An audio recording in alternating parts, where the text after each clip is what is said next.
reforzar la idea que nos estaba diciendo nuestra coordinadora, y es el hecho de la importancia de certificarnos, ¿no? Ya hemos pasado una evaluación, hemos compartido 6 clases, ¿no? Entonces, ahora ¿qué nos toca? Nos toca certificar nuestros conocimientos, porque crean ustedes que es muy importante que tengamos un respaldo de todos los cursos que nosotros llevamos, ¿no? Ya sea para conseguir un mejor puesto de trabajo, ya sea por un tema de superación personal, sea cual sea tu motivo, es importante que nos certifiquemos, ¿sí?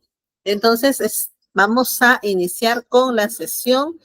Permítanme compartir porque este último tema justamente ya nos habla de ustedes, de los cuidadores, ¿no? De cómo se están cuidando ustedes. Y ahora, a ver un ratito, que cargue y ya está. Ahora vamos a ver justamente eso. Sí, vamos a ver cómo nos estamos cuidando, qué signos y síntomas de repente podemos ir detectando de que nos estamos cansando. Recuerdan ustedes que la sesión anterior les decía, ¿no? Nosotros cuidamos a nuestros pacientes, le ponemos todo nuestro cariño, toda nuestra intención, pero, pero, todo tiene un límite, todos nos cansamos.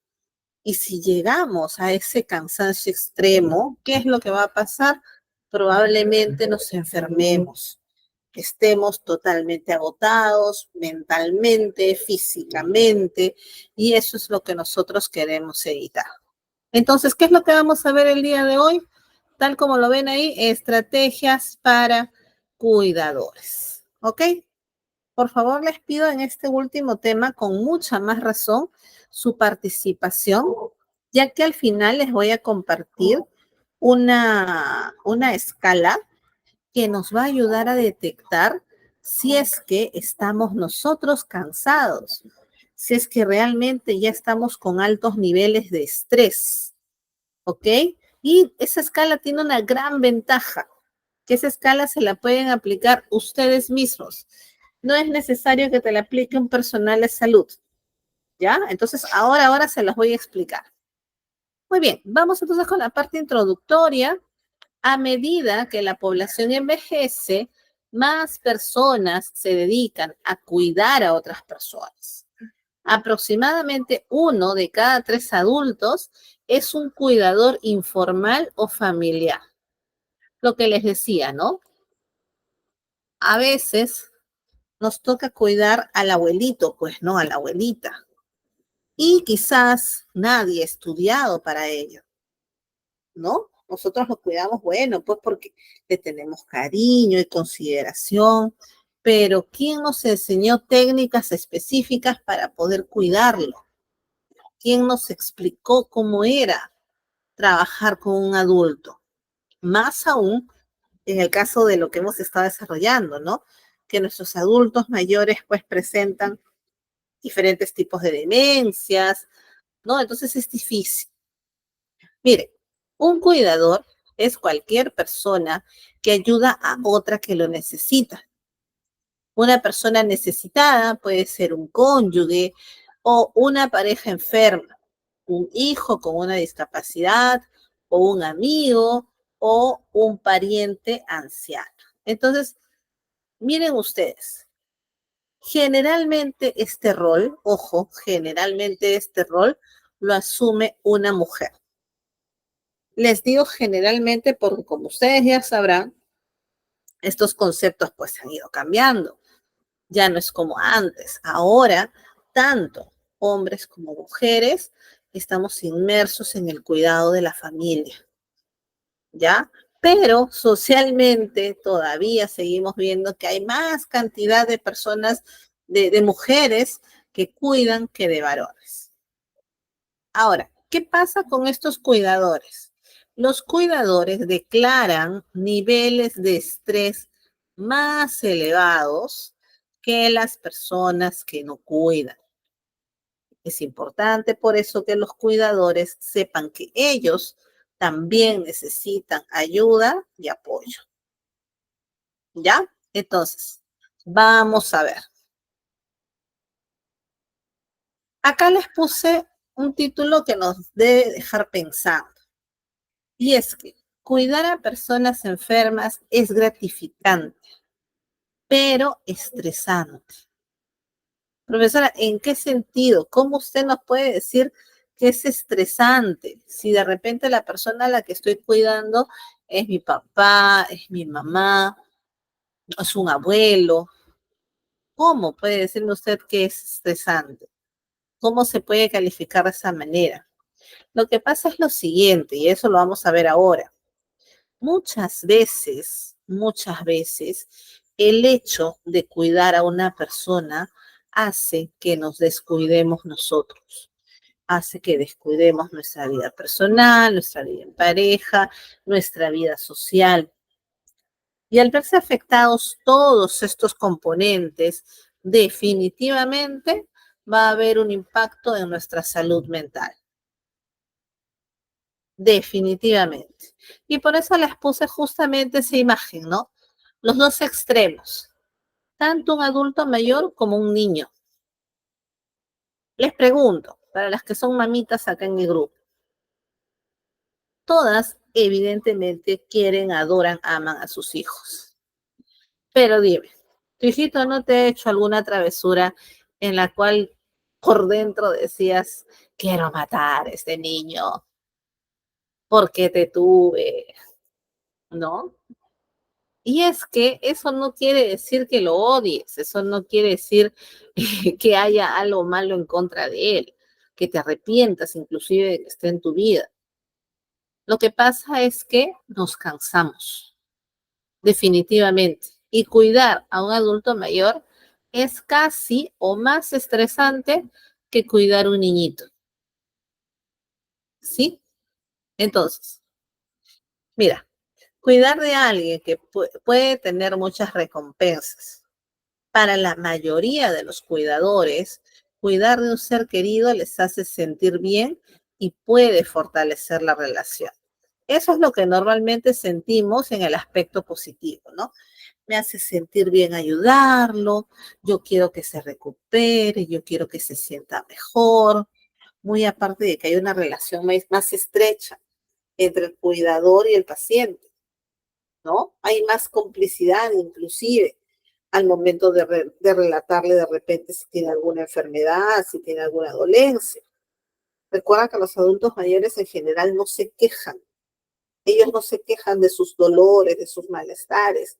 Ellos tratan de no ser una molestia, o al menos eso es lo que refieren, ¿no?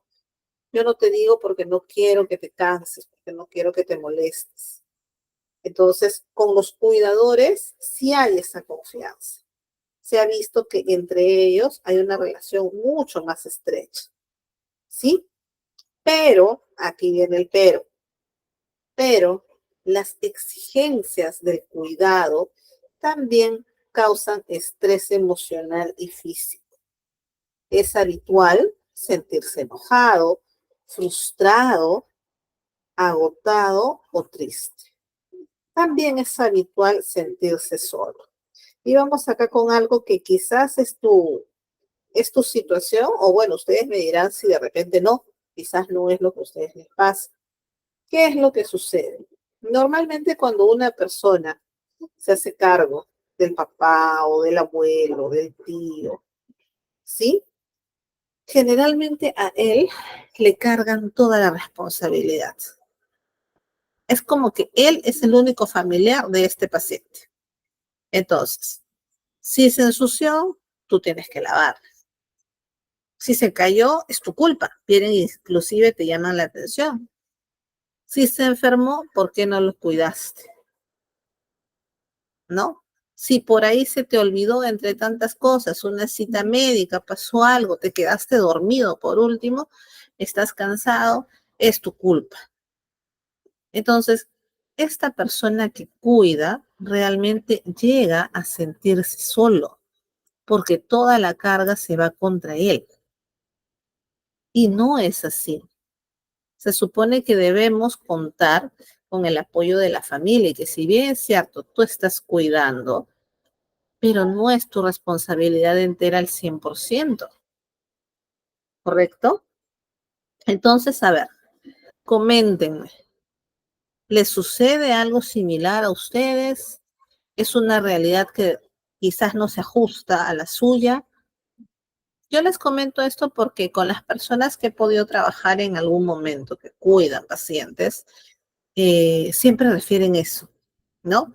Desde que yo me hice responsable de mi papá, nadie viene a visitarlo. O me mandan 100 soles, 200 soles y con eso me tiene que alcanzar.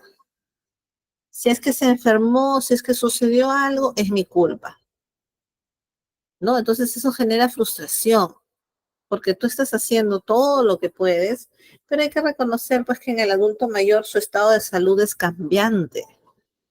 Él puede estar bien ahorita y de repente en 3, 4 horas empezar con un tema de una tos, empezar con un cólico. Es como los niños, si te das cuenta. El niñito está jugando ahorita, de aquí a 10, 15 minutos de repente algo pasó. Entonces yo les transmito ese sentimiento de muchas personas que cuidan pacientes. Es por eso que tenemos que aprender a manejar ciertas emociones. Y sobre todo, tenemos que aprender a pedir ayuda. Les he traído dos videitos. Uno que nos habla del cuidador en general y el otro del estrés del cuidador. A ver, dice acá, eso es la realidad en un 95%. Y es muchísimo más estresante si hay niños o pacientes como, sí. Ahora imagínate, claro, si tú eres la responsable de cuidar a tu papá y aparte de ello tienes un hijito pequeño, ¿cómo le haces? Si de por sí el colegio, las actividades, las enfermedades de un niñito son agobiantes, agrégale un paciente. Dice acá, yo a los 12 años le cortaba las uñas y le frotaba con pomada la artritis de las manos y las varices de las piernas a mi abuelita cuando estaba en las últimas. La atendíamos junto con mi mamá y mis tías. Ellas la bañaban. Y mis tíos varones ponían el dinero para la medicina. Fue toda una experiencia y una lección de vida. Pero mira qué bonito en tu caso que todos participaron. Porque, ojo, acá algo tú has mencionado muy importante. El tema del dinero. Así como tener un niño es costoso, en el caso de un adulto mayor también. Algo en lo que el dinero se va como agua, muchas veces es en los pañales. Los pañales se van y se van y se van, y debes tener ahí tu guardadito de pañales porque llega el momento en que imagínate, te agarras sin dinero, ¿qué haces? Le vas a decir no orines. No puedes hacerlo. ¿Te das cuenta? Entonces, esto que ustedes comentan, sus experiencias, son muy importantes. Muchas veces el familiar se siente solo. Repito, no basta aquí tener la buena intención. Necesitas recursos.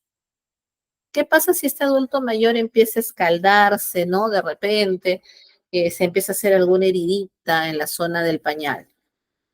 Necesita comprarse una crema. Si no hay el dinero, esa heridita, al contacto con la orina, se va a ir haciendo más grande, más grande, más grande y se puede complicar, ¿verdad? Entonces es importante contar también con los recursos. Vamos a continuar, mira. El estrés de los cuidadores puede ponerlos en riesgo de presentar alteraciones en su propia salud.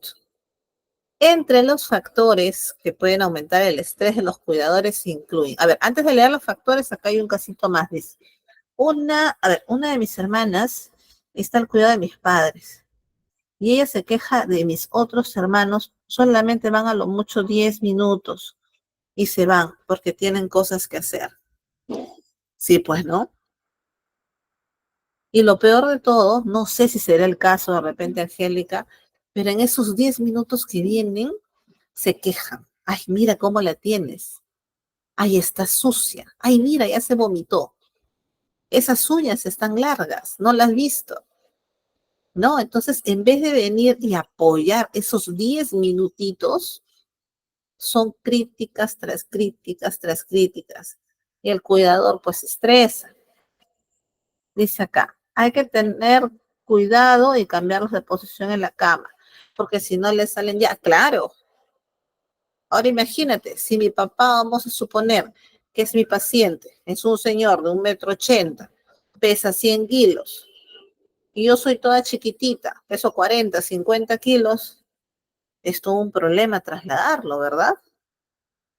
¿Se dan cuenta? Entonces, eso es lo que hay que tener presente. Que si tú te estás haciendo responsable de cuidarlo, debo de tratar de darte todas las facilidades para que lo hagas, porque ya de por sí es difícil, es bien difícil. Y eso es lo que deberíamos hacer que las demás personas entiendan. Tú ya estás cuidando. ¿Qué nos toca a nosotros los que no cuidamos? Tratar de darte los recursos, ¿no? El apoyo, por ejemplo. ¿Tienes cita médica? Yo tengo carro, ya yo voy y los recojo. ¿Cuándo es tu cita? El lunes, ya, el lunes vamos y lo llevamos. No es que te doy 20 soles para el taxi y tú solucionalo. Se necesita muchas veces la fuerza, el cuidado para trasladarlo, ¿no? Es complicado, si se dan cuenta. Entonces, eso es lo que queremos ver ahora. Mira, dice acá, ay, a ver, alguien está entrando, un ratito y ya está. Dice, entre los factores, estábamos que aumentan el estrés de los cuidadores, se encuentran. Uno, cuidar de un cónyuge. Imagínate que tu esposo, tu esposa está enferma, pero también tienes que cuidar a tu papá. ¿Qué haces? Difícil decisión, ¿no? Yo sé que de repente ustedes van a decir, no, mi papá, yo lo siento por mi esposo, pero recuerda que así no funciona. Tú ya eres una familia diferente. Se supone que tu prioridad debe ser tu esposo y tus hijos. ¿Qué pasa cuando un cónyuge se enferma? Sí, es bien complicado, por eso les digo. O sea, yo entiendo esa situación porque la he podido ver en muchos familiares. Y ellos se frustran y lloran y lloran y lloran porque no tienen más alternativa. Muchos de ellos, imagínate, son hijos únicos. ¿Qué hago? ¿A quién le pido ayuda si soy hija única? ¿No? Horrible, pues no tengo más alternativas. Mira, que también aumenta mi estrés, vivir con la persona que necesita los cuidados. Porque si yo vivo con él, yo tengo que darle un cuidado 24/7. De repente en la madrugada le dio tos, de repente le dio fiebre, de repente se le soltó el estómago, se estaba tratando de levantar de la cama el papá y se cayó. ¿De quién es la culpa? De quien lo estaba cuidando. Como si esa persona no tuviera derecho a dormir, ¿no? A descansar. Por último, a sentarse pues a ver una película. Esas cositas suceden. Miren, ¿qué más? Cuidar de alguien que necesita atención médica constante. Ese es otro asunto. Si tú no eres personal de salud y tu papá o tu paciente necesita cuidados especiales, dependes de que alguien te venga a ayudar. Vamos a suponer, y una vez tuve un paciente, sí, era un jovencito, tendría que 22, 23 años, por ahí. Vivía con su mamá que tenía como 70 y tantos y su papá casi 80. Ya mira, jovencito. ¿Y qué pasó? Pues el señor se sacó la sonda vesical, la sonda para orinar, ¿ya?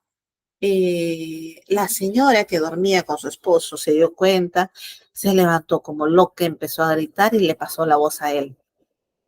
Pero como él me decía, porque yo era su profesora, él me decía, profesora, pero ¿qué puedo hacer yo? En ese momento él no sabía nada de salud, ni mucho menos poner una sonda, ni nada. Pero su mamá estaba tan estresada, tan asustada que le decía, pero haz algo, tú estás estudiando, haz algo, ¿no? Entonces, el hecho de que tú vivas, el hecho de que tú cuides a una persona que requiere una atención médica constante, lamentablemente, sí o sí, necesitas de un personal de salud. Lamentablemente necesita. Yo sé que mucha gente dice, no, pero contratar a una enfermera es caro. Es que es verdad, es caro. Yo no te lo discuto, es caro. Pero ¿cuál es el problema? Que si ese pacientito se complica, tú no vas a poder hacer nada porque no sabes qué hacer, ¿no? Entonces hay otro problema. Hay que contratar a una enfermera. ¿Quién va a pagar la enfermera? No, tú tienes que pagar más porque tú vives con él, tú no pagas alquiler. Yo tengo 5 hijos. La otra dice, yo soy madre soltera. La otra dice, no, yo también estoy enferma. Total, al final, ¿qué es lo que sigue? Los problemas de dinero. ¿Qué hacemos con ese adulto mayor si él no tiene un fondo? Si él no tiene un dinerito que cobre mensualmente. ¿Mm? ¿Qué hacemos? ¿Qué es lo que va a provocar en nosotros? Estrés, definitivamente. ¿De dónde vamos a sacar para contratar a la enfermera? ¿No? Ahora, muchas veces también he visto esa situación. Dicen, ya, que no importa, no sea una enfermera, pero que aunque sea un estudiante, que tenga noción de lo que está haciendo. Muchas veces contratas una jovencita que todavía no entiende la responsabilidad de tener un adulto mayor a su cargo, y la jovencita pues está todo el día en su TikTok, está conversando por teléfono, está viendo sus películas, y muchas veces tu adulto mayor, tu pacientito, está de lado.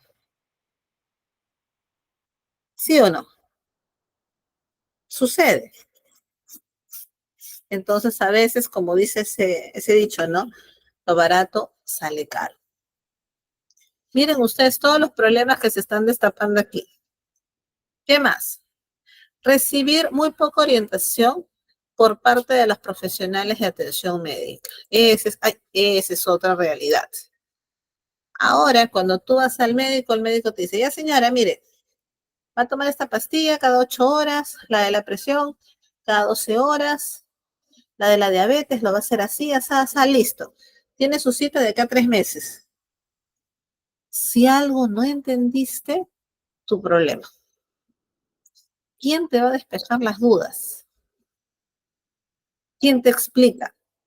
¿No? Tú de repente le querías decir al médico, doctor, pero mi papá no puede pasar las pastillas, que es una realidad muy común en los adultos mayores, ¿no?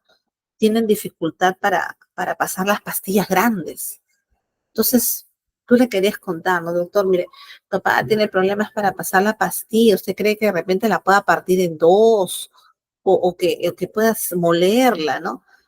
Pero como no hay tiempo, ¿qué es lo que hace el médico? Ya, tú pones esto, todo, listo. Su cita de acá a 3, 4 meses. Siguiente, se acabó. Te quedaste con todas tus preguntas, con todas tus dudas. Eso sucede. ¿Sí o no? Sucede, ¿no? Entonces, ¿y ahora qué hago? Hago lo que buenamente creo que puedo hacer, ¿no? Más adelante, de repente, ya vamos a conversar aquí con los encargados, con el ingeniero y con toda la gente que trabaja acá en ITEC de repente para armar un cursito de cuidado del adulto mayor, porque hay que reconocer que no todos ustedes son personal de salud y no saben, pues. Entonces, hay que brindarles las herramientas dentro del desconocimiento que hay para que puedan apoyarlo de manera buena. A ver, dice acá, en varios países usan al auxiliar de enfermería y están las modalidades de cuidadores que se les brinda talleres, cursos. Así es. Lo importante es que te eduques, tal cual. Tienes que recibir, pues, capacitaciones. Si no eres personal de salud, tienes que recibirlas, porque de repente tu cuidado no es el óptimo. Puedes tener muy buena intención Para muestra un botón, ¿ya? Que justamente detectamos en un pacientito, en un abuelito. Este paciente no podía pasar las pastillas y justo las ponía de ejemplo. Cuando tú le ponías la pastilla en la boca y le decías al señor que trague, trague de gluta, le pasábamos agüita, le dábamos pancito, le dábamos todo, todo, todo, todo, todo. El paciente nada, no pasaba, no pasaba, no pasaba. Entonces, ¿qué hizo su hija? Como no sabía, ya agarró un día y dijo, bueno, la pastilla no pasa. Lo que voy a hacer es la voy a moler, la molió chiquitito, chiquitito, y la mezcló en un poquitín de agua y así se lo dio. ¿Qué pasó? Este paciente seguía con problemas de presión alta. Aparentemente era la dosis que el médico le había mandado, ¿ya? Pero seguía con la presión alta. Era como si no le estuviera dando la pastilla. Cuando llegamos donde la señora, le preguntamos, señora, ¿todos los días le da su enalapril? Eso que el enalapril es chiquito. ¿Todos los días le da su enalapril? Sí, señorita, todos los días, pero no le baja la presión. Hasta que se nos ocurrió preguntarle cómo se lo daba. Y ahí es donde nos comenta, miren, papá no puede pasar. Entonces, ¿qué hago? La trituro chiquitito y así se lo doy. ¿Qué pasaba? Que las pastillas, como ustedes sabrán, tienen, dependiendo del tipo de pastillas, un protector que les ayuda a protegerse de los ácidos de la saliva, del esófago, para que lleguen al estómago o lleguen al intestino y puedan surtir efecto. ¿Qué pasaba con esta pastilla? Que como ella se la daba así triturada, la pastilla no se defendía de los ácidos del esófago, de la boca, nada, y era como que si no se la estuviera dando. Entonces, mira, ¿de dónde recibía atención esa señora? ¿Quién despejaba su duda? Ella no sabía. Según ella, le estaba dando la pastilla. Y en teoría sí, pues, ¿no? Pero no era la forma correcta.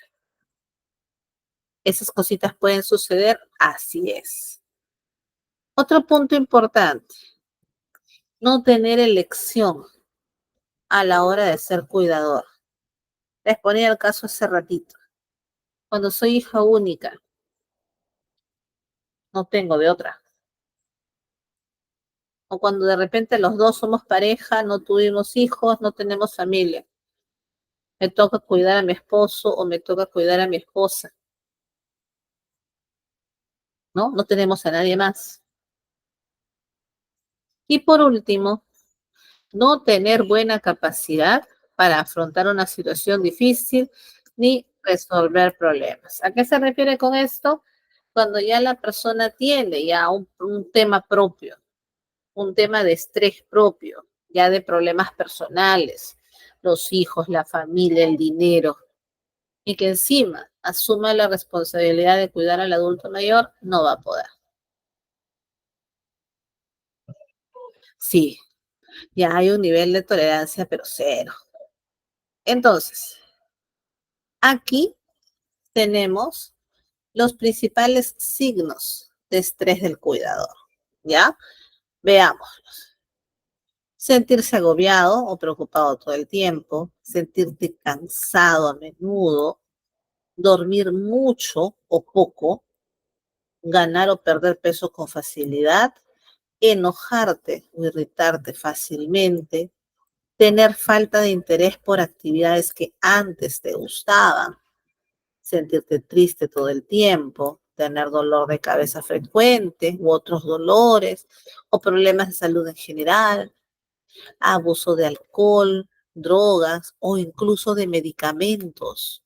Ya se toman las pastillas para dormir como si fueran caramelos. Faltar a tus citas médicas. Entonces, miren ustedes, si ustedes se percatan, aquí dentro de los signos de estrés del cuidador, pues esta persona ha perdido totalmente el interés en ella, ¿no? Ha perdido el interés. Entonces, ¿qué es lo que va a pasar? Que esta persona se va a enfermar. Si ustedes detectan estos signos, ahora vamos a ver en una escala para que aprendamos a cuidarnos. ¿ya? Aprender a detectar. Vamos a seguir. Acá están las estrategias de afrontamiento, pero antes de esto, un ratito, quiero compartirles el primer videíto, ¿ya? ¿Qué es este? Cuidemos al cuidador. Esperen un ratito. Esto de acá es de una charla TED. Creo que la vez pasada también les había compartido una. Estas charlas TED son muy buenas. Por favor, yo los invito a que la vean con atención, ¿sí? En este caso, es una argentina la ponente. A ver un ratito. Ahí está. ¿Ya? Y ella nos habla justamente de lo que ahorita estamos tratando, ¿no? Cuidemos al cuidador. Vamos a ver un momentito. Acá, ya está. Bien, a ver, creo que está. Ya. Les comparto entonces, por favor, intenten verlo con atención. Igual si por ahí hay algún problema, videos acá grabados y los links están en el, acá están en el PPT. Entonces ahora sí les comparto.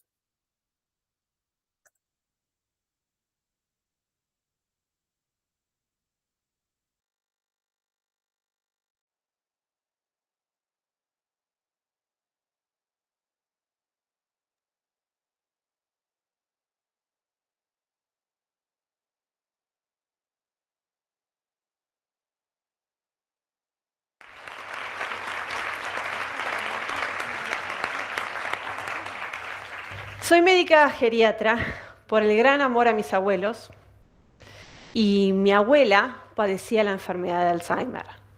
Solo que yo, cuando era chica, no lo sabía. Pensábamos que se trataba de demencia senil o de arteriosclerosis, términos que no ayudaban ni aclaraban nada. Les hago una pregunta, y no es necesario que me respondan, sino que lo piensen para ustedes mismos. ¿Conocen a alguien que tiene demencia? ¿Conocen a alguien que tenga Alzheimer u otro tipo de demencia? Quizás hayan conocido. Sé que puede sonar muy rara la pregunta, pero no debería serlo.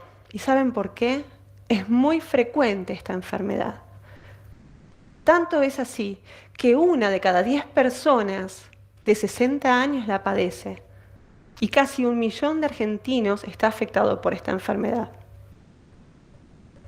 Vivimos mucho más que antes, unos 35 años más en promedio que a principios del siglo pasado, donde la esperanza de vida era de 48 años y hoy es de alrededor de 80. De hecho, según la Organización Mundial de la Salud, 1 de cada 2 niños que ha nacido desde el 2014 en adelante va a cumplir 100 años. La mitad de los niños que están naciendo va a cumplir 100 años. Y frente a este panorama, estamos viendo, experimentando, enfermedades que son crónicas, que son degenerativas, como es el Alzheimer, y que llevan a la discapacidad, que antes no llegábamos a ver. Les quiero compartir 2 experiencias del consultorio. Se acerca la esposa de un señor que aún no conozco, que me dice: doctora, no traje a mi marido para poder hablar bien de lo que a él le pasa. Este señor se jubiló recientemente como docente e investigador en el campo de la biotecnología, unos meses atrás. Pero ya hacía tiempo que su familia y sus alumnos lo notaban distinto, reiterativo, a veces confuso. La esposa me dice: doctora, mi marido cambió, de a poco dejó de ser él. Comenzó a confundir días, horarios, nombres. Cuando conozco al paciente, un hombre muy inteligente, evadía mis respuestas o mis preguntas con inteligentes respuestas. ¿Cómo está su memoria? No la necesito tanto, ya no trabajo. Pero cuando le pregunto ¿qué día es hoy?, me contesta que eran 10 años atrás. ¿Y en dónde estamos? En una iglesia, y era en el consultorio. Otra situación, una hija de unos 35 años en la sala de espera. Lloraba, muy angustiada. Cuando ingresa, Me dice, mi vida es un caos, no sé qué hacer. Soy hija única, mi mamá enviudó muy joven. Siempre fue un roble, inteligente, fuerte, independiente. Y ahora la veo tan disminuida, reiterativa. Incluso cree que todos le roban. Convenció a 2 amigas del edificio de que yo le robaba su jubilación y me hizo una denuncia policial por robo. Está clara en ambas situaciones cuáles son los pacientes. Ese profesor, ese catedrático brillante y esta madre, esos son los pacientes, ambos con diagnósticos de enfermedad de Alzheimer. Pero hay 2 figuras más en estas escenas que también son pacientes, solo que ocultos de la enfermedad. No son los que se sientan en el consultorio delante nuestro, son los que se sientan al costado, que necesitan de igual atención, contención y apoyo. Son esa esposa y esta hija. Y si nos preguntamos, ¿quiénes cuidan fundamentalmente a las personas que padecen demencia? Las familias. En los primeros momentos, ese cuidador familiar surge de manera espontánea. En general, suele tratarse de una mujer, la esposa o la hija de los pacientes. Vemos que el rol de atención y de cuidado, por lo menos en nuestra cultura, es así. Somos las mujeres principalmente las que cumplimos este rol de cuidado. Hace poco se acercaron al consultorio los hijos de una señora que vive en Buenos Aires, muy preocupados por el estado de salud de su mamá. Hablaban telefónicamente con ella casi todos los días, pero ella siempre se quejaba de que tenía frío, de que no la llamaban nunca, que hacía como un mes que no lo habían llamado. Quizás son situaciones que pueden pasar, ¿no? Que yo cuando sea madre el día de mañana lo haga con mis hijos, pero en este caso les llamaba mucho la atención a estos hijos. Siempre que tenía frío, más de una vez le cortaron algún servicio por no pagar. Tenía todo en débito automático ya esta mujer. Cuando viajan estos hijos a Buenos Aires, el panorama que se encuentran es desolador. Su mamá estaba muy delgada, no adecuadamente higienizada, la heladera vacía y la alacena llena, pero solo de galletitas. Y ella, quejándose de frío, se paraba frente al calefactor que estaba apagado. Sin los cuidadores, sin estas familias, las personas que padecen demencia no tomarían correctamente los remedios, no comerían bien, no se abrigarían como corresponde y un largo etcétera. Mientras que el mundo médico-científico sigue en la búsqueda de la cura de esta enfermedad, las personas con demencia viven en base a los cuidados proporcionados por sus familias, por esos cuidadores que también son pacientes. Cuando se le diagnostica a un ser querido esta enfermedad, es un golpe muy duro. Es muy duro reconocer que esa persona que uno conocía, sea mamá, sea papá, esposo, esposa, mi abuela, dejará de ser la misma que uno conoció. Hay un duelo que atravesar. Y en este tiempo, en este camino, uno se enfrenta a muchas emociones y sentimientos. Algunos son positivos, como la satisfacción por contribuir con el bienestar del ser querido. Pero lamentablemente abundan los sentimientos negativos. En la primera situación que les conté, esa esposa sentía mucha tristeza de ver así a su marido, impotencia por no poder hacer más para que él esté mejor. Ella se había aislado socialmente de sus amigas, había dejado de salir, había dejado de hacer actividad física, que también le hacía, porque en su imaginario existía la creencia de que como ella nadie lo iba a cuidar. Y esto le generaba ambivalencia. Por un lado, bronca y por el otro lado, culpa. En la segunda situación, que les relaté recién, esa hija, docente de primaria, trabajaba 2 turnos, uno en la mañana y uno en la tarde, situación habitual. Pero tuvo que renunciar a uno de esos 2 trabajos para cuidar a su mamá. Es decir, menos ingresos económicos y más desgaste por el tiempo dispensado cuidando a su mami. El cambio en lo cotidiano, sumado a las tareas de atención de los seres queridos que padecen demencia, puede generar lo que conocemos como sobrecarga del cuidador o estrés. Y conocemos principalmente 3 tipos de sobrecarga. Por un lado, la sobrecarga psicológica. Los cuidadores padecen más trastornos de ansiedad, más depresión, más insomnio, cambios bruscos de humor y aislamiento de su entorno. En segundo lugar, la sobrecarga física. Los cuidadores suelen asistir a sus familiares en la higiene, en la movilización, en el traslado, y esto genera tendinitis, dolores musculares, cansancio físico también. Y la tercera sobrecarga, y no menor, no por eso menos importante, es la sobrecarga financiera. 1 de cada 3 cuidadores familiares reducen o renuncian a sus trabajos, reducen la carga horaria de trabajo formal, como vimos con esta hija. Luego de 15 años de interactuar con pacientes y con pacientes ocultos y muchos años de haber compartido esta enfermedad con mi abuelita, me animo a darles unos consejos. En primer lugar, todo hacerlo con amor, ¿sí? Y con humor. Si la abuela me preguntaba 5 veces qué día era hoy, bueno, dependiendo mi día, pero yo les voy a dar el consejo, no lo que yo hacía. Hay que responderle 5 veces qué día es hoy. O tener esa creatividad para cambiarles de tema y llevarlos a otro foco. Pero evitar el, ya te lo dije, abuela, me lo preguntaste 10 veces. Me sale bien porque alguna vez lo habré hecho, quizás. Reconocer que la enfermedad distorsiona al ser amado. Le cambia la conducta, le cambia el comportamiento, nos responden de otra manera. Imagínense esa mamá que denunció a su propia hija, siendo que ella gastaba esa jubilación que apenas la hija me contó era suficiente para pagar 10 días de los 30 que tiene el mes de los gastos que generaba su mamá. Ser flexibles, saber que van a haber días buenos, días malos, momentos buenos, momentos malos. Y una vez una hija me dijo, doctora, le corrijo, hay minutos buenos y minutos malos.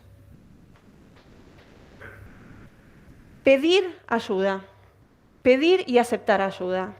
Esto no debería ser visto como una muestra de debilidad o de falta de amor hacia el ser querido porque estoy pidiendo que me den una mano. Es necesario pedir y delegar sin culpa ciertas tareas del cuidado diario, de la higiene, trámites, y así tener un tiempo para uno mismo,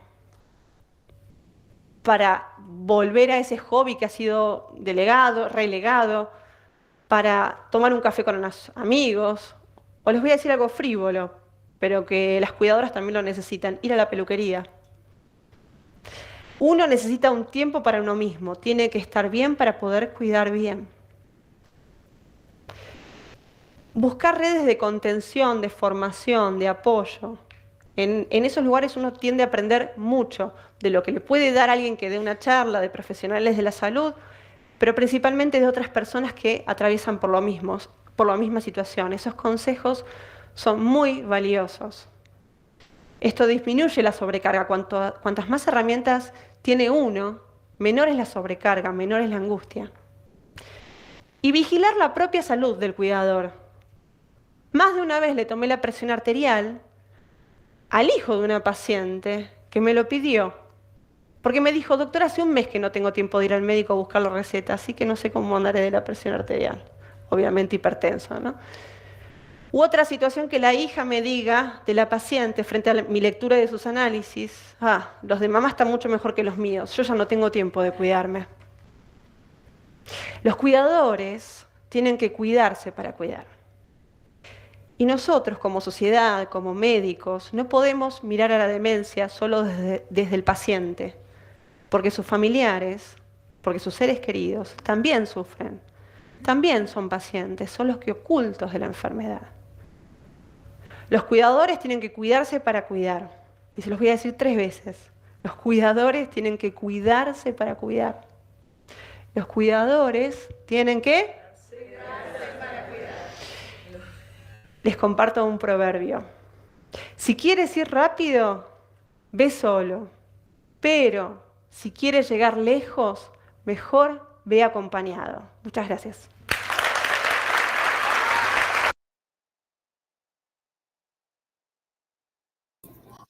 A ver, coméntenme, ¿qué les pareció este video? A ver, leemos comentarios. Fuerte el contenido, ¿no? Fuerte el contenido porque quizás a ustedes les está pasando, conocen de gente que está viviendo este tema. Sí, pues sí, es difícil, ¿no? El Soledad que nos decía, lo que falta es gratitud y respeto hacia los cuidadores para apreciar lo que ellos hacen por nosotros y la sociedad. Mucha gente minimiza el cuidar a los hijos y abuelitos con que es obligación, como si pudiera dejarse explotar sin quejarse.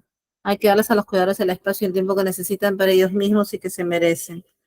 Sí, pues, ¿no? Entonces ustedes se darán cuenta que la idea aquí no es que pidas ayuda en el aspecto de que muchas personas piensan, no, con esto estoy mostrando que no puedo, con esto estoy mostrando debilidad. Y es que eso no es así. Repito, todos nos cansamos, todos somos humanos y definitivamente es desgastante hacernos responsables de una persona. Han visto ustedes ahí esos dos ejemplos, ¿no? Y la doctora muy claramente nos decía, no solamente hay que cuidar al paciente, sino también hay que cuidar a los enfermos que están al lado del paciente. Y es porque de alguna manera sí, pues, nos enfermamos, no nos cuidamos, ¿no? Entonces, por eso les quise compartir este videíto, porque generalmente el tiempo a veces nos gana y ya no terminamos de ver todos los videitos, pero como les digo siempre, están en los links de los PPTs, revísenlos cuando ustedes quieran, véanlos una, dos, tres, cuatro veces. Lo importante es que interioricen el mensaje, ¿no? Entonces, bueno, vamos a continuar. Voy a dejar de compartir. Todo, acá está. Ya estamos. A ver. Estamos acá. Ya. Muy bien. Entonces, regresamos ahora a las estrategias, que de alguna manera la doctora nos ha dicho, ¿ya? Pero que vamos a tratar de adaptarlas a lo que es nuestra realidad. Porque una cosa es lo que nos dice y otra cosa es lo que vivimos en casa. Entonces, las exigencias emocionales y físicas de los cuidados pueden poner a prueba incluso a la persona más fuerte. Muchos recursos y medios pueden ayudarte a cuidar de tu ser querido y de ti mismo. Aprovéchalos, ya que si no cuidas de ti, no podrás cuidar de nadie más. Y eso que nos hacía repetir la doctora es cierto.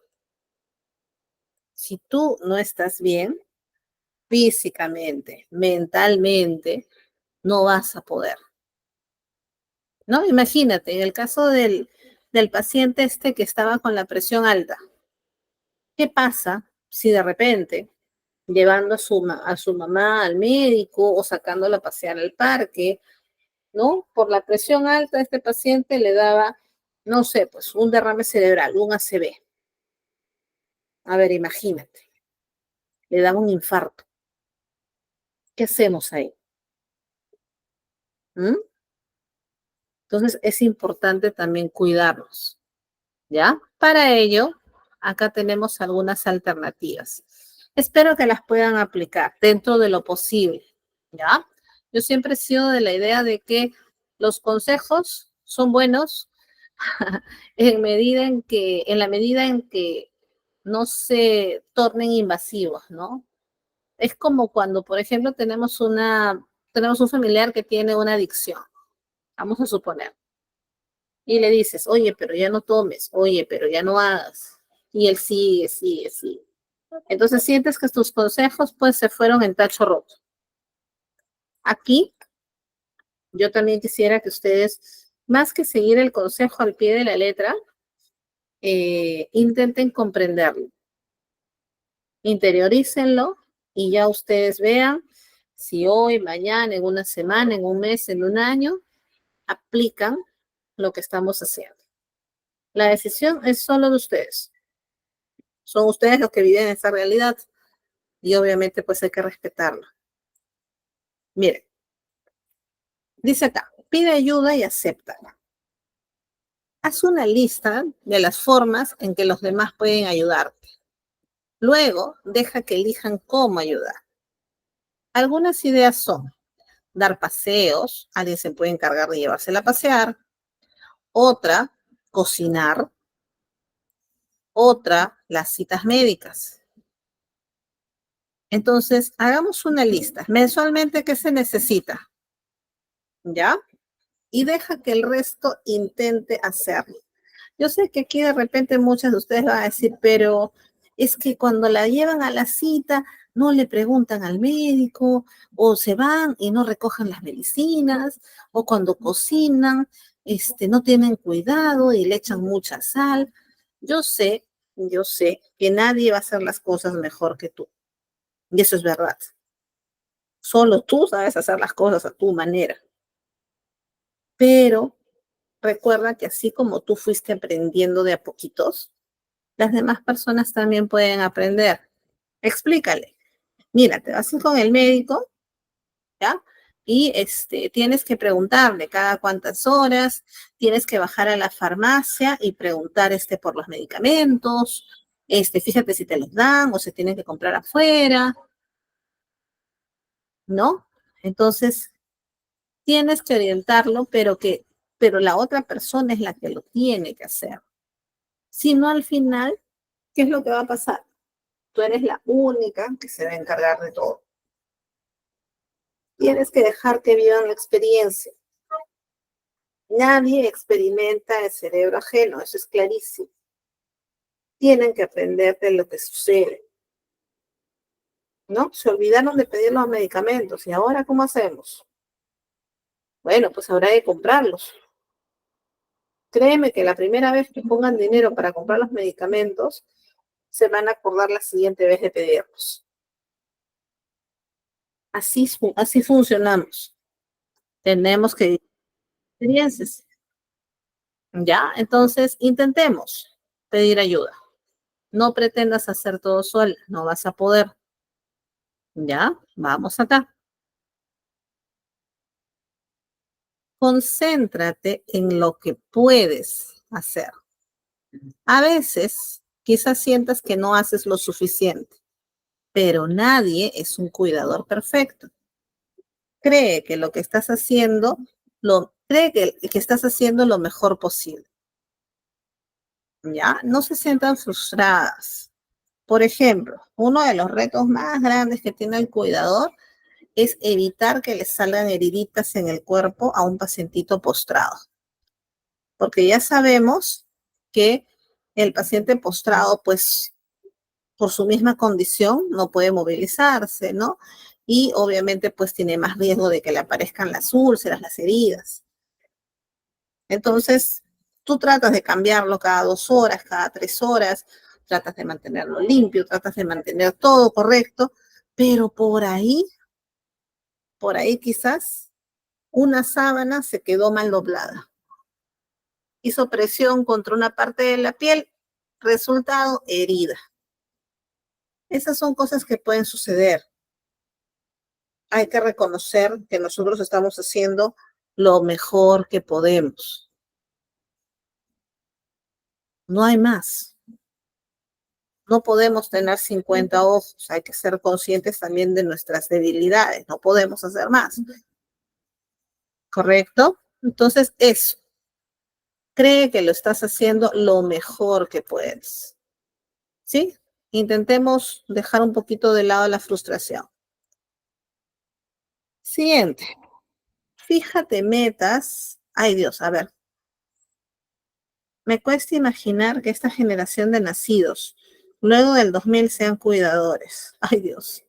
Fueron criados en el individualismo.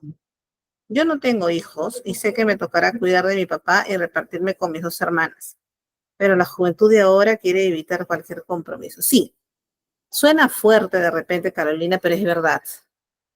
Lo que nos espera a nosotros probablemente es una casa de reposo o un albergue, probablemente. Y no lo digo, ojo, porque si ahorita tienes hijos, de repente es decir, no, yo tengo hijos y mis hijos me van a cuidar. Recuerden que el hecho de tener hijos no te asegura una buena vejez.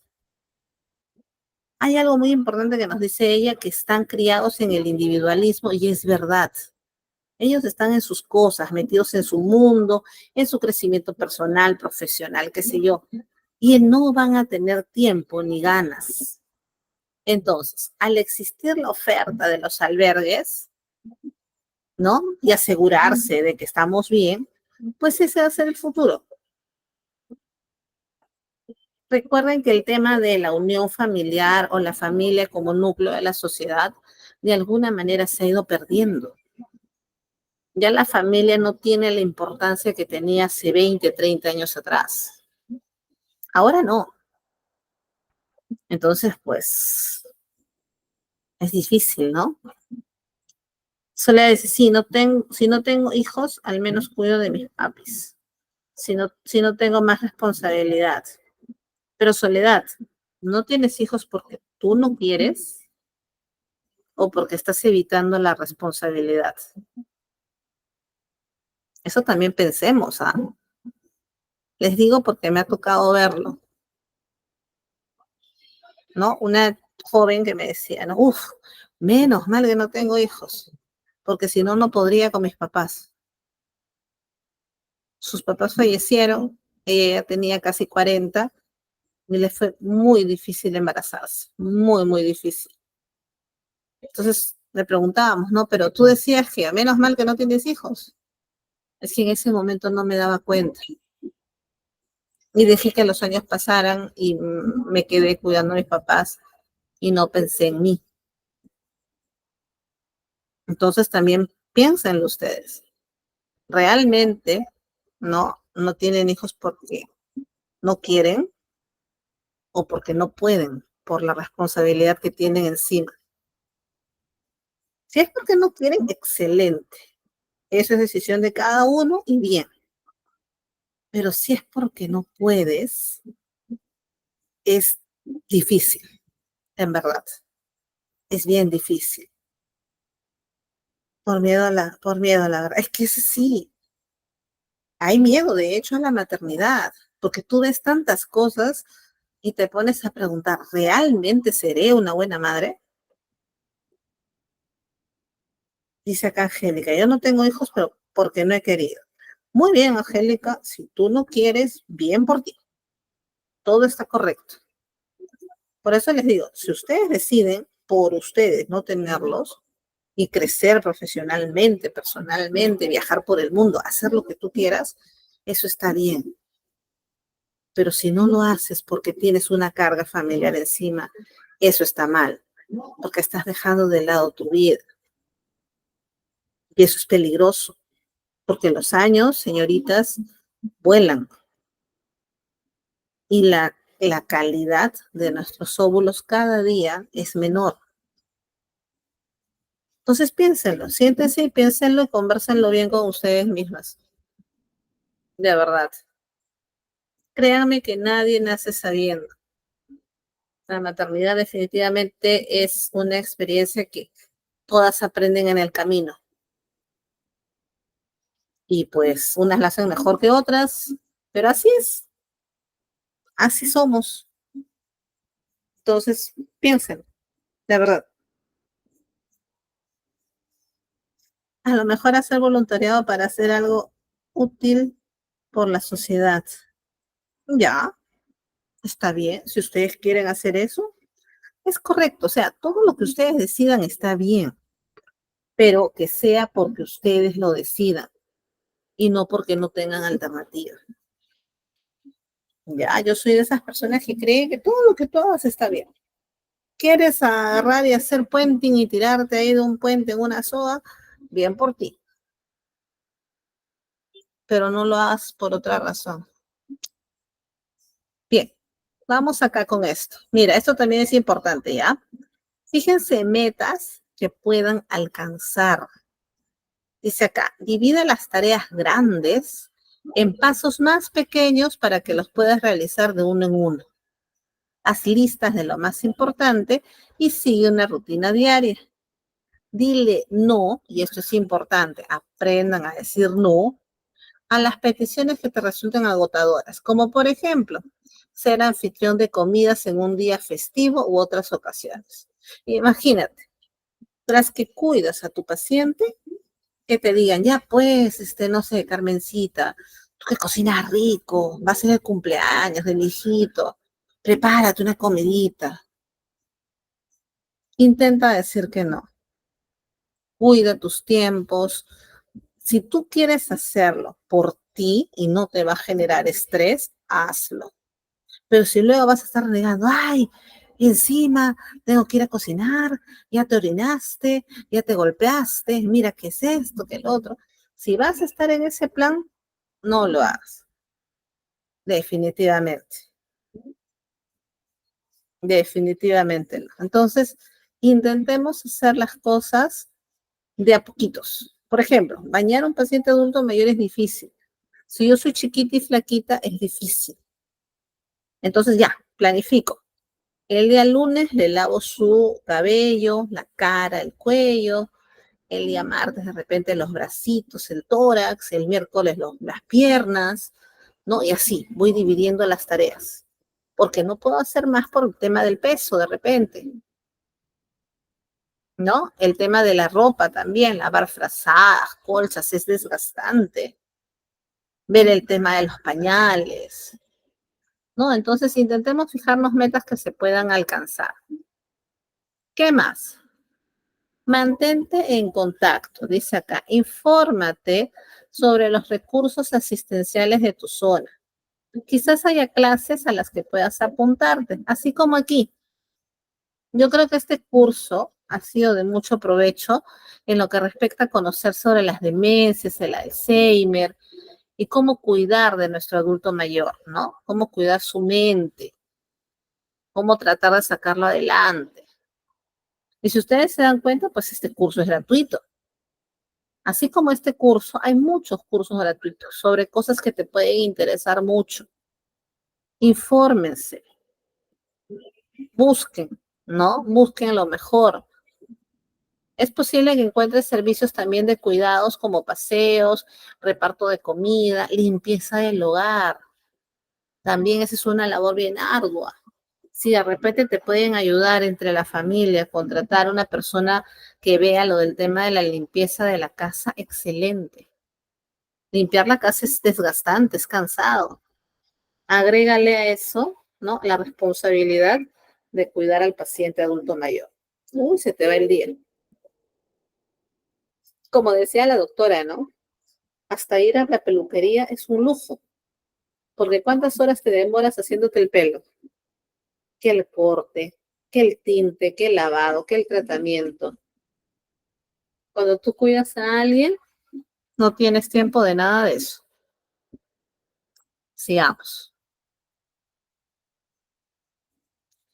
Únete a un grupo de apoyo.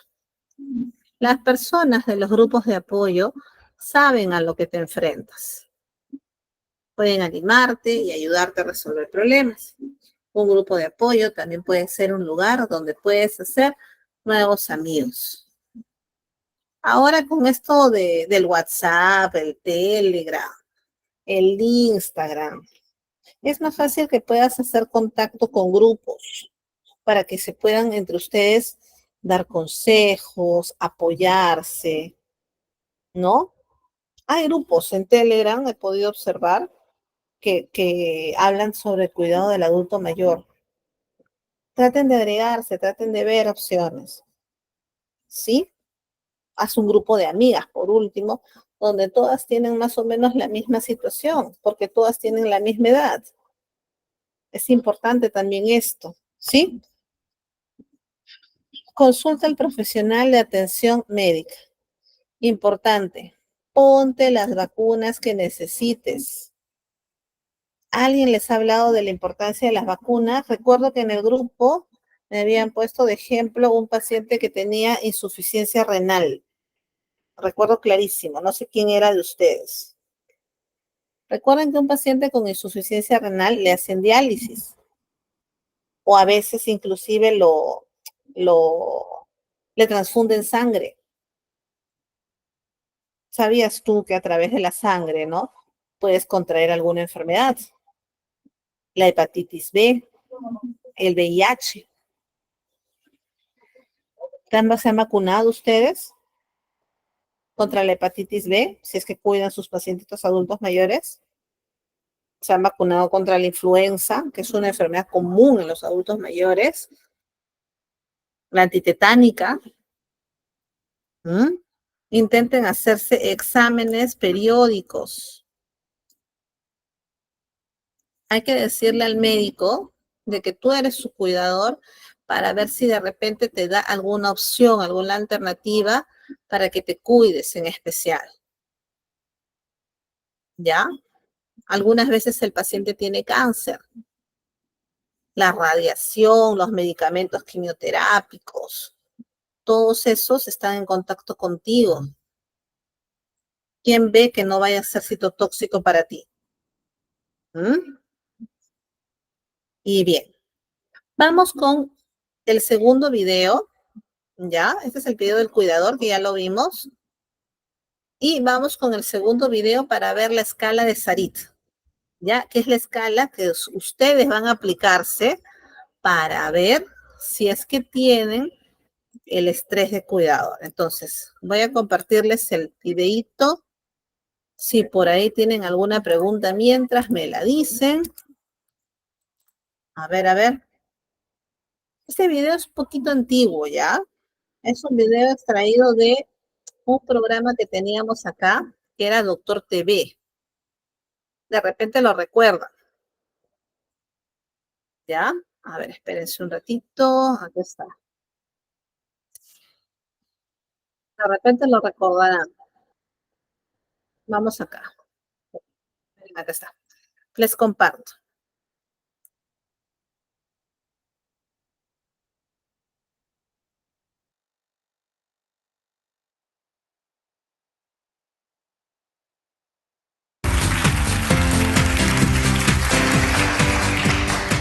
Hoy día, amigos, vamos a hablar también de un tema muy especial y que nos puede tocar a todos.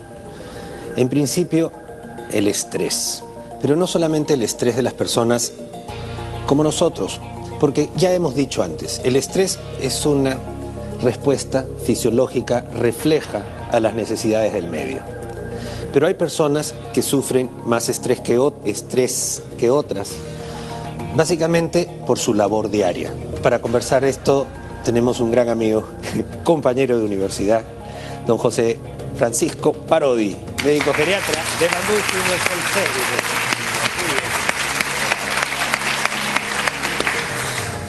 Pepe Pancho, en la geriatría debes encontrar, me imagino, estos casos con bastante frecuencia, sobre todo en pacientes que están postrados y que requieren un cuidado de algún familiar o de algún personal de enfermería, alguna persona que se encarga de esta situación. Es muy frecuente y no solo en la geriatría, ¿no? Yo creo que si todos miramos alrededor, siendo médicos, enfermeras o en la familia, tenemos un caso de una persona que llega a ser dependiente y no valerse por sí mismo, y entonces automáticamente los roles de la familia se trastocan y alguien tiene que asumir el cuidado. No necesariamente tiene que hacerlo alguien de la familia, porque en otros países cuando esto no se puede producir y el Perú va a tener que ir caminando hacia eso, el Estado y los sistemas de seguridad social, los sistemas sociales tienen la obligación de dar algunos programas para ayudar a cuidar. El asunto es que es indudable que por más que uno tenga el mejor médico del mundo, uno tenga el mejor equipo de salud del mundo, si el cuidado de día a día no es bueno, el paciente no va a estar bien. No se va a poder prevenir, no se va a poder tratar, no va a poder evolucionar. Entonces, el primer concepto que quiero decir es que es que un buen cuidador, una persona que sea una buena cuidadora es fundamental para la salud de la persona cuidada que es discapacitada, que es dependiente. Y que a la dependencia, y esto no se dice mucho, se llega a través de la enfermedad crónica, las cuales en su mayoría son prevenibles. Enfermedad crónica como diabetes, hipertensión, enfermedad cardíaca. Entonces esto es un gran problema de salud pública y de servicios sociales.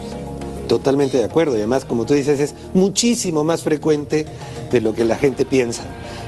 ¿Qué es el estrés? Tenemos una animación para ver más o menos de qué se trata el estrés. Y como decimos, el estrés es una respuesta fisiológica, refleja a las necesidades del medio. Entonces, ¿qué es lo que sucede? Hay una glándula que viene a ser el cerebro de todas las glándulas, que está en la base cerebral prácticamente, y esta glándula recibe estos estímulos, estos impulsos, estas necesidades. Entonces le ordena a través del mecanismo de retroalimentación a las glándulas suprarrenales, que son dos glándulas que están por sobre los riñones, y estas glándulas segregan primero las catecolaminas, adrenalina, noradrenalina, epinefrina, que tienen efecto cardíaco, por eso hay taquicardia, y también el cortisol, que lo segrega la corteza de las glándulas suprarrenales, que aumenta el metabolismo de las grasas. Esto, que tiene una base física, explica muchos comportamientos psicológicos, pero también es una respuesta al medio, es decir, aquí hay una integralidad. Entonces, si una persona, un buen cuidador se necesita para que una persona dependiente esté sana, el cuidar puede ser dañino para la salud. Imagínate. Entonces, si yo no me cuido, probablemente me enferme, y si me enfermo, puedo no cuidar bien. Entonces, si trabajo, me cargo, me sobrecargo, me estreso, y de eso a la negligencia, al abuso, al maltrato, hay un paso. Entonces, al final, queriendo cuidar, llegas a un gran problema, ¿no? Entonces, si yo tendría que resumir dos cosas, si yo soy cuidador, ¿de acuerdo? Yo soy cuidador de una persona adulta mayor y digo, ¿cómo vamos a manejar? Lo primero que hay que hacer es prevenir las enfermedades crónicas. Enfermedades crónicas, que son el camino a la discapacidad. Sería lo primero que yo haría, como gran marco. El siguiente paso es educación, porque esto está tanto para arriba como para abajo, que es lo que te voy a contar. Entonces, si yo tengo que darle un consejo a una persona que cuida a un adulto mayor, yo le diría dos cosas. Uno, pide ayuda. Y dos, date tiempo para ti mismo. O sea, tiempo para ti. Este tiempo para ti, al final, va a ser la mejor estrategia para después cuidar bien y no sobrecargarte. Pero generalmente el cuidador familiar percibe que cuida todo el día. O sea, yo estoy durmiendo, doctor, pero con un ojo abierto por si algo pasa. Entonces, pedir ayuda y darte tiempo para ti significa descubrir cosas que estresan, que están dentro del paciente, que están dentro de ti. Si yo ya soy deprimido, crónico, consumo drogas o eso, pues no debo cuidar. Si el paciente no duerme bien, o si tiene alguna cosa como estas, que habla cosas raras, grita, está agresivo, todo esto tiene que estar dentro del pedir ayuda a gente de la familia como al profesional de salud. Entonces, el profesional de salud, sea enfermera o dentro de la familia misma, para repartir las cargas. No es solamente que te den dinero. Y darte tiempo para ti significa que tú te cuides. Tú mismo te cuides y que tengas algo que se llama respiro. Es decir, todo cuidador tiene que tener un día de respiro. Lo que pasa es que en el estrés, en la psicopatología, llegas a decir que yo soy el único que lo puede cuidar. Y nadie más lo entiende, que nadie más se mete. Yo si me voy, estoy pensando en cómo estará, no quiero una persona extraña en mi casa, nadie lo entiende. Y eso va creciendo hasta que en un momento también uno debe comprender que, bueno, la vida no es ilimitada y que la persona que está dependiente y postrada, pues se va a morir. Como todos nosotros. Y en este caso, Pancho, no estamos hablando por primera vez en el programa en realidad del paciente enfermo. Estamos hablando del cuidador que se va a enfermar tarde o temprano por este estrés, y ahí está justamente la explicación. Entonces, ¿no? Tú tienes acá, son lo que tú dices, un binomio que se llama cuidador-cuidado. Entonces tú ya no tienes que cuidar a una sola persona, sí a los dos, porque al final todos pertenecen al sistema de salud, puede ser otro mismo adulto mayor. Entonces, en estos programas de respiro y estos cuidados, esta forma de educarte, tú vas aprendiendo cómo es la enfermedad, detectar síntomas, cómo relajarte, y aprendes que cuando la otra persona muere, tu vida no se acabó. Que a veces una persona dice, se murió, si él se muere, yo me muero con él. O si no, intervienes para sobreactuar en la medicina. Doctor, ya no respira, póngale un respirador. Ya no come, póngale una sonda. Doctor, no le funciona. Aferrarse, ¿no? Efectivamente, cuando son cosas a veces irrecuperables, ¿no? Entonces, Pancho, acá tiene que ver muchísimo, sobre todo cuando es un familiar, el tema del amor a la familia. O sea, no se puede cuidar a alguien de la familia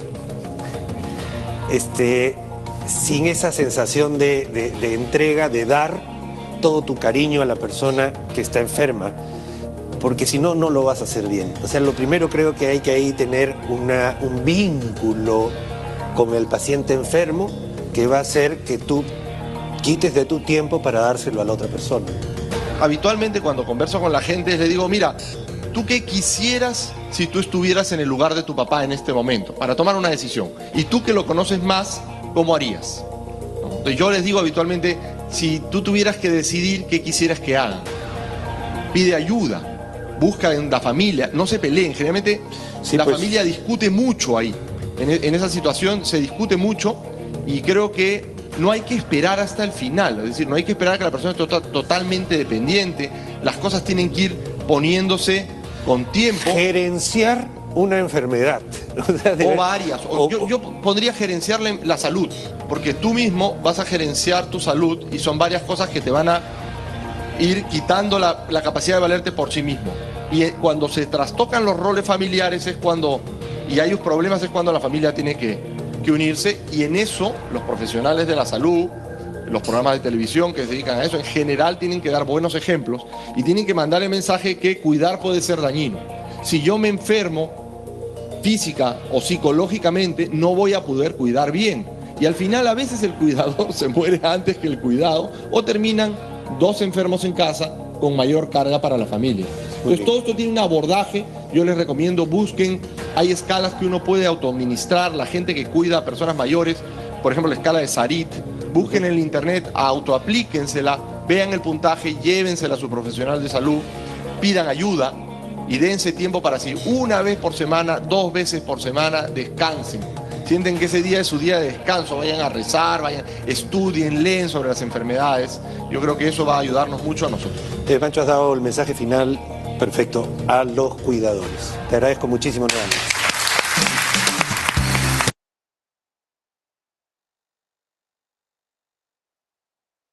Listo.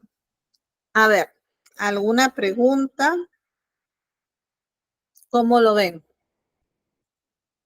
Este programa es un poquito antiguo, como les mencionaba, pero nos sirve de referencia para poder identificar, ¿no? ¿Cuáles son los principales problemas que podemos encontrar en un cuidador? Ok. Bien, ahora, el doctor justamente, si se dan cuenta, les hablaba de la escala de Sarit. Acá les voy a compartir cómo funciona esa escala, qué es esa escala.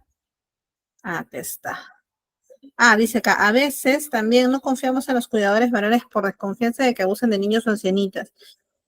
La verdad lo pensaría mucho para contratar a un enfermero varón. Quizás el prejuicio de género de mi parte, no sé.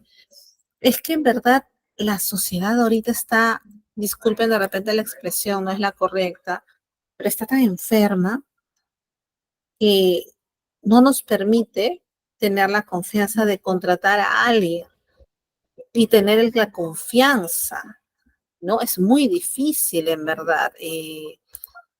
Para ciertas actividades sí se necesita un cuidador varón. Por ejemplo, en los albergues o en los lugares donde donde se albergan pacientes psiquiátricos, se contratan muchos varones por un tema de fuerza. ¿De acuerdo? Un paciente psiquiátrico puede tener una crisis, de repente se altera, empieza a golpear a las personas o se empieza a autolesionar, entonces se necesita aplicar fuerza. Pero como tú dices, ¿no? ¿Cómo tener la confianza? Sí, ¿no? En fin. Bueno, Vamos a ver entonces la famosa escala de Sarit. El objetivo de la escala de Sarit es medir la sobrecarga del cuidador, evaluando dimensiones como calidad de vida, capacidad de autocuidado, red de apoyo social y competencias para afrontar problemas conductuales y clínicos del paciente. Y cuidador, acá se fue. Esta escala puede ser autoaplicada o aplicada por un profesional que realice el control de la salud. Es esta de acá, lo voy a agrandar un ratito. Ya está. Ya ustedes cuando lo puedan imprimir en PDF, en una página lo van a ver mejor. A ver, dice, aquí lo que tenemos que hacer es, las opciones son, acá les voy a mostrar. 1, nunca. 2, rara vez. 3, algunas veces. 4, bastantes veces. Y 5, casi siempre. ¿Ya? Mira acá. Entonces, fíjate cuánto vas a responder. Dice acá, piensa que su familiar le pide más ayuda de la que realmente necesita. Fíjate. Piensa que, debido al tiempo que dedica a su familiar, no tiene tiempo suficiente para usted. Evalúa. Se siente agobiado por intentar compatibilizar el cuidado de su familiar con otras responsabilidades, el trabajo, la familia. Siente vergüenza por la conducta de su familiar. Se siente enfadado cuando está cerca de su familiar. Piensa que el cuidar de su familiar afecta negativamente la relación que usted tiene con otros miembros de su familia. Tiene miedo por el futuro de su familiar. Piensa que su familiar depende de usted. Se siente tenso cuando está cerca de su familiar. Piensa que su salud ha empeorado debido a tener que cuidar a su familiar. Piensa que no tiene tanta intimidad como le gustaría debido a que tiene que cuidar a su familiar. Piensa que su vida social se ha visto afectada negativamente por tener que cuidar a su familiar. Mira, ya vamos terminando. Se siente incómodo por distanciarse de sus amistades debido a tener que cuidar a su familiar.